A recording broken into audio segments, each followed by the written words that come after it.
Hello बच्चों, कैसे हैं आप सब। आशा करता हूं कि आप सब बढ़िया और बेहतर होंगे।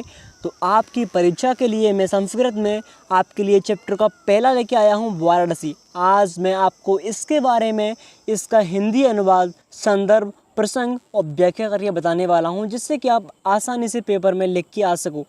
मैं जानता हूं कि संस्कृत एक ऐसी कठिन सब्जेक्ट है कि बच्चों को दिमाग हिला के रख देती है, बट चिंता मत कीजिए, मैं आपको ऐसे समझाऊंगा कि आप आसानी से करके आओगे। तो यहाँ पर देखिए, ऊपर आपको दिखाई दे रहा है, आपके चैप्टर का नाम वाराणसी है, जो कि संस्कृत खंड से लिया गया है। यहाँ पर ध्यान से देखिए, आपको इस तरीके से एक पैराग्राफ दिखाई देगा आपके पेपर में, जो कि पूरे 5 नंबर का होता है। अब इस पूरे पैराग्राफ की क्या पूछेगा आपसे, बच्चों हिंदी पूछता है कि इस पूरे की हिंदी करके आपको लानी है, ठीक है। तो ध्यान दीजिए, पहले आपको करना क्या है। तो सबसे पहले आपसे प्रश्न पूछेगा, इसका संदर्भ बनाइए। तो संदर्भ बनाने के लिए आपको क्या करना पड़ेगा, नीचे आना पड़ेगा। और सबसे पहले संदर्भ में आपको लिखना क्या है, ध्यान से देखिए। तो ये लिखा है, प्रस्तुत पद्यांश हमारी पाठ्य पुस्तक। ये लाइन आपको लिखनी है, और ये हिंदी है, अगर ये आपकी हिंदी किताब का तो है, और संस्कृत खंड के वाराणसी पाठ से उद्धृत है, यानी कि इस पाठ से लिया गया है। बिल्कुल आपको इसी प्रकार से लिखना है।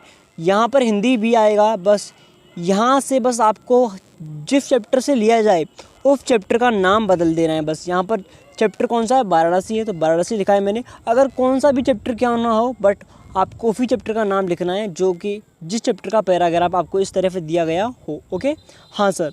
तो अब क्या करेंगे सर, अब नीचे पूछता है प्रसंग। क्या पूछता है फिर, प्रसंग। जैसे कि यहाँ पर देखिए, ये प्रसंग लिखा है। इस प्रसंग में आपसे लिखना क्या पड़ता है, इस गद्यांश में वाराणसी की ऐतिहासिकता तथा अवस्थिति के विषय में बताया गया है। मतलब आपको चैप्टर पढ़ना पड़ेगा, उसका हिंदी अनुवाद करना पड़ेगा, उसके बाद आपको समझना पड़ेगा कि उस चैप्टर में है क्या चीज़। तो वाराणसी एक शहर है हमारा, जो कि ऐतिहासिक है। तो ऐतिहासिक चीज़ों के लिए यहाँ पर लिखा गया है, इस गद्यांश में वाराणसी की ऐतिहासिकता तथा अवस्थिति के विषय में बताया गया है। बस आपको एक लाइन लिखनी पड़ती है, जो लाइन वो की 2 नंबर की पूरी होती है। ये अब क्लियर हो गया होगा, हाँ सर। अब नीचे से आपसे पूछा जाता है व्याख्या, जो कि मोस्ट इम्पोर्टेंट पार्ट है। या फिर हिंदी अनुवाद बोलेगा, या फिर आपसे बोलेगा अनुवाद कीजिए इसका हिंदी में। तो ध्यान देना है, करना क्या आपको। तो वाराणसी बहुत प्रसिद्ध प्राचीन नगरी है। आपको ऊपर ध्यान से देखना है, यहाँ से देखिए, वाराणसी सुविख्यात प्राचीन नगरी। ये आपको दिखाई दे रहा है, हाँ सर, वाराणसी सुविख्यात प्राचीन नगरी। ओके, ये पहला यहाँ से अंडरलाइन करना है, इस वाले पार्ट की भाग आपको पढ़ना पड़ेगा। उसके बाद क्या करना है, नीचे आइए, वाराणसी बहुत प्राचीन नगरी है। आपको ये दिखाई दे रहा है, वाराणसी एक बहुत प्राचीन नगरी है, हाँ सर। तो इस तरह से आपको हिंदी करनी है इस पूरे की। और ये यहाँ से यहाँ तक दिया गया, आपको दिखाई दे रहा है, यहाँ से लेकर यहाँ तक। ये तो 10 में पूछा गया है, 14, 16, मतलब 3 बार लगातार ये अंडरलाइंस आई है, और अब भी आ सकती है, ठीक है। तो इस प्रकार से आपको अनुवाद करना है पूरा ये वाला पार्ट। ओके, हाँ सर, इसी प्रकार से अनुवाद कर लेना है। उसी प्रकार से आपको यहाँ पर दूसरा पैराग्राफ दिखाई देता है। जैसे कि यहाँ पे देखिए, ये लिखा हुआ है, वाराणस्यां प्राचीन काले गेहे गेहे विद्या दिव्य ज्योति दोदते। ओके, ये पढ़ लेना आपको संप्रथम पूरा। और ये पैराग्राफ आपको मिलता है पेपर में। और इनके मैंने वर्ड्स के कुछ शब्द लिखे हुए हैं। प्राचीन काल मतलब प्राचीन काल से, गेहे के घर से बोलते हैं, दुदते कहते हैं प्राकृत मतलब प्रकाशित है। अब इस पूरे पाठ की हिंदी कैसे करनी है सर, जैसे कि यहाँ पे देखिए अनुवाद, ये संदर्भ मैंने जो पहले लिखाया था वही होगा चैप्टर का, क्योंकि वहीं से लिया गया, एक ही पार्ट से हमारा ये पूरा एक ही पार्ट चल रहा है। तो वहाँ का जो संदर्भ है वही जो पहले मैंने बताया था वही रहेगा, और प्रसंग भी वही रहेगा पूरा पहले वाला, ठीक है। और इसका अनुवाद देखें तो वाराणसी से प्राचीन काल से घर घर विद्या की अरुण ज्योति प्रकाशित होती रही है, आज भी यहाँ संस्कृत वाणी की धारा निरंतर प्रवाहित रहती है। ये आपकी इसकी हिंदी का लेनी, मैं आपको इस पूरा पार्ट दिखा देता हूँ, ठीक है।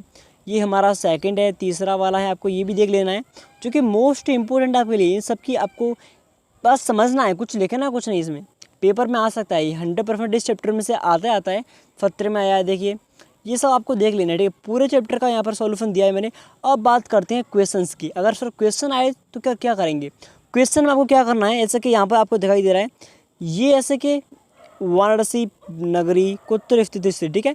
ये क्वेश्चन हमारा, इस क्वेश्चन का आंसर देना है। तो वाराणसी नगरी मतलब इसके आंसर भी हमें संस्कृत में ही देनी है। तो क्या करना है, वाराणसी नगरी गंगा या तटे स्थिता अस्ति। ओके, मतलब वाराणसी जो नगरी है गंगा के तट पर स्थित है। ओके, ये इसकी हिंदी है, बट हिंदी पूछ नहीं रहा है आपसे, क्या कह रहा है, संस्कृत का आंसर संस्कृत में देना है। ठीक है, अब यहाँ पे देखिए नेक्स्ट क्वेश्चन हमारा है, वैदेश का पर्यटक कस्य शोभाम अवलोक की बाढ़ पसंद थे। ओके, ये आपको पढ़ लेना है, थोड़ा सा दिक्कत है भाई, थोड़ा बीमार हूँ तो बोलने में थोड़ी दिक्कत आ रही है, बट कोई दिक्कत नहीं।